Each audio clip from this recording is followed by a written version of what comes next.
Todos los seres humanos tienen derecho a vivir su sexualidad de manera libre. Por ende, es fundamental informarse sobre los distintos anticonceptivos y sobre cómo se debe llevar una sexualidad responsable, ya que muchos no usan un método adecuado, lo que significa que se encuentran en riesgo de enfrentar un embarazo no deseado, un aborto en condiciones poco seguras y enfermedades de transmisión sexual. No importa si ya tienes una relación de pareja estable o si estás explorando todavía, pueden surgirte muchas dudas sobre cómo llevar una vida sexual de manera sana y responsable. Para eso tenemos el día de hoy al especialista en ginecología y obstetricia, el Dr. Milton Quesada.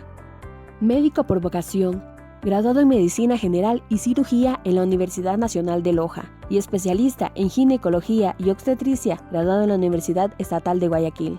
Trabajó como docente en la Universidad Técnica Particular de Loja. Ha sido médico residente en el Hospital del IES. También trabajó como médico posgradista en el Hospital Gineco-Obstétrico Enrique Sotomayor de Guayaquil y médico especialista tratante en el Hospital Militar de Loja, además de varias clínicas de la ciudad, quien con sus 12 años de especialización nos ayudará a despejar las interrogantes acerca de los métodos anticonceptivos femeninos y su uso adecuado. Buenos días, doctor. ¿Cómo se encuentra el día de hoy? Aquí a sus órdenes. Coméntenos, ¿qué son los anticonceptivos y qué tipos de anticonceptivos existen? Bueno, los anticonceptivos es todo aquel método que se utiliza como principal objetivo para impedir un embarazo. Existen muchos tipos de anticonceptivos. Principalmente hay los anticonceptivos hormonales, los anticonceptivos de barrera, los anticonceptivos que se colocan dentro del útero y los anticonceptivos definitivos, o el método anticonceptivo definitivo en este caso, que vendría a ser la ligadura de las trompas en la mujer y de los conductos espermáticos en el hombre. ¿Qué se debe tomar en cuenta para recomendar cada uno de estos? Primero, pues lo más importante es la necesidad que tengan nuestras pacientes de no embarazarse. Entonces yo creo que eso es lo principal que tenemos que tener en cuenta, porque obviamente el objetivo principal es no embarazarse, por lo tanto pues eso es lo que primero tomamos en cuenta. Segundo, pues obviamente debemos tomar en cuenta el tiempo que desee cuidarse. A veces hay anticonceptivos que son a corto plazo, como las tabletas o las ampollas. También existen los anticonceptivos a largo plazo, entonces dependería del tiempo que nuestros pacientes deseen de mantener una anticoncepción. Debemos tomar en cuenta también los efectos secundarios y los problemas que podría causar el uso de tal o cual anticonceptivo. Por lo tanto, debe valorarse bien a la paciente, ver que ella no tenga ninguna contraindicación para utilizar, como por ejemplo problemas de tipo neurológico, problemas hepáticos, problemas de riesgos de formación de coágulos, que sería lo principal. Y además la edad de la paciente, porque no se puede utilizar obviamente tal o cual anticonceptivo en cualquier edad. Debe utilizarse pues específicamente los anticonceptivos en aquellas pacientes en que la edad realmente lo permite. ¿Cuáles son los efectos secundarios que causarían cada una de estas? Los efectos secundarios, bueno, si hablamos de cada uno de ellos, hay que mencionar, por ejemplo, la utilización de un dispositivo endouterino, o comúnmente llamado té de cobre, puede provocar enfermedades inflamatorias pélvicas, que a veces pueden resultar tan graves que pueden provocar una obstrucción de las trompas y por lo tanto pues alteraciones en la fertilidad a futuro de esta paciente.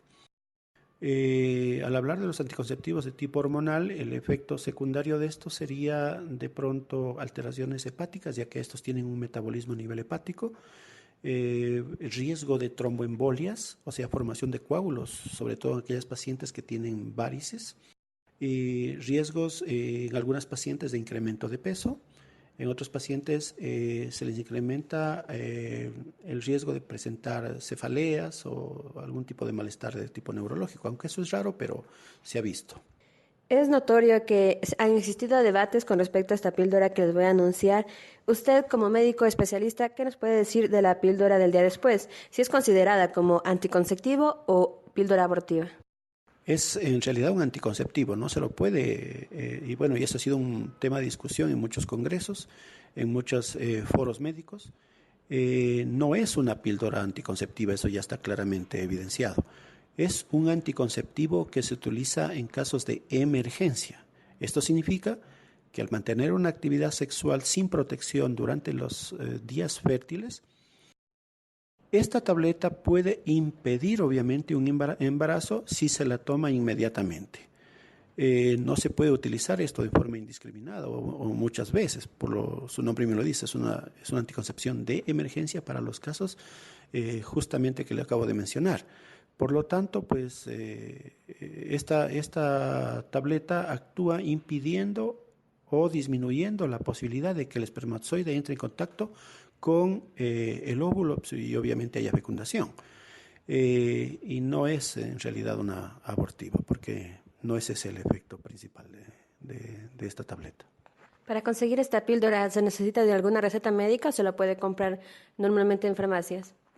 En nuestro medio ya se la puede conseguir sin ningún tipo de receta, aunque lo ideal es que la paciente acuda a su médico, acuda a su ginecólogo, valore la necesidad de dar o no dar la tableta, porque a veces pueden tomársela sin un verdadero criterio médico. Entonces deben tomársela cuando en realidad se amerita mismo el consumo de este medicamento, porque es en dosis muy altas. Esto contiene 150 microgramos de levonorgestrel y es una dosis en realidad muy alta que puede causar efectos secundarios en nuestros pacientes, y cuando se lo toman cuando no ha sido necesario o cuando no han estado en fechas fértiles, pues resultaría en vano que se la tomen, porque puede alterar a la larga su ciclo menstrual, puede adelantarse o retrasarse su menstruación y eso causar algún tipo de malestar en la paciente. ¿Cuántas píldoras al año puede o es recomendable que una persona la tome? Bueno, si hablamos en términos generales, la paciente no debería tomar más de una tableta de estas al mes, ¿sí? En algunos casos se dice que máximo 2, pero hemos visto por la experiencia que al tomar más de 2 tabletas puede provocar alteraciones en la menstruación, ¿sí? Pueden demorar más días o ser más frecuente o presentar algún tipo de irregularidad en su menstruación. Y como le decía, esto puede causar algún tipo de alteración. Por lo tanto, decir que cuántas píldoras puede tomarse al año resultaría algo ya ilógico, porque si mantiene una actividad sexual más frecuente, debería utilizar otro tipo de anticonceptivo que le garantice una protección a largo plazo y así no tener la necesidad de estar tomando anticonceptivos de emergencia de manera frecuente. Coméntenos, doctor, en este último tiempo se ha escuchado sobre la píldora abortiva. ¿Qué es? ¿Para qué sirve realmente? Bueno, en realidad no hay píldora abortiva. Si vemos los vademecums o la farmacología, no existe una píldora abortiva como tal y que haya sido aprobada por los organismos que controlan obviamente el expendio de medicamentos. Lo que se ha utilizado de manera ilegal hasta cierto punto es un tipo de medicamento que es a base de una prostaglandina que puede provocar una pérdida temprana o en cualquier momento del embarazo provocar obviamente un aborto o partos pretérminos, que a la final pues no es algo ilegal porque un aborto como tal pues no está aprobado por nuestro Código Orgánico Integral Penal, por lo tanto un aborto resultaría pues un acto ilícito, ¿sí?, que no debería realizarse bajo condiciones de embarazo normal. Hay ciertas circunstancias en las que puede aceptarse la interrupción de un embarazo, pero obviamente con una orden judicial, como por ejemplo en los casos de que el embarazo como tal vaya a atentar de manera grave a la salud de la madre o incluso llevarle a la muerte. Por ejemplo, casos de insuficiencia cardíaca que se llegan a embarazar, el embarazo como tal hace que la vida de la mamá corra grave peligro. O en los casos en los que existe una grave malformación en el desarrollo del embrión o del feto, que hace que la vida del feto como tal sea incompatible con la vida. En estos casos puede aceptarse obviamente una interrupción o un aborto utilizando varios mecanismos, pero debe ser siempre bajo una orden expedita por un juez. Y en aquellos casos, por ejemplo, de violación, el Código Orgánico Integral Penal no aprueba la interrupción de un embarazo. Entonces, por eso le decía que, por lo tanto, pues no existe un medicamento abortivo aprobado como tal, porque en nuestro medio la ley no lo aprueba. Pero se manejan en casos puntuales, como por ejemplo la presencia de restos de un aborto incompleto o de pronto de un embrión que está muerto y que obviamente tiene que expulsarlo la mamá. Se utiliza un medicamento a base de prostaglandinas que ayudan a eliminar de manera espontánea hacia afuera del útero materno, ¿no es cierto? Entonces, en estos casos, pues obviamente se utiliza este tipo de medicamento, pero en sí denominarlo o encontrarlo en el mercado como píldora abortiva, no hay. Muchas gracias, doctor, por aclararnos nuestras dudas y también las de nuestros oyentes. Perfecto, a sus órdenes. Queridos oyentes, hoy hemos hablado con el ginecólogo Milton Quesada, quien nos aclaró el tema de anticonceptivos femeninos y sus diferentes tipos. Existen anticonceptivos hormonales, de barrera, los que se colocan dentro del útero y los anticonceptivos definitivos. La recomendación médica depende del tiempo que desean cuidarse, de la edad de la paciente y de las complicaciones que cada una demuestre. Y la recomendación más importante a nuestras amigas que se encuentran en sintonía, acudan a su ginecólogo de confianza.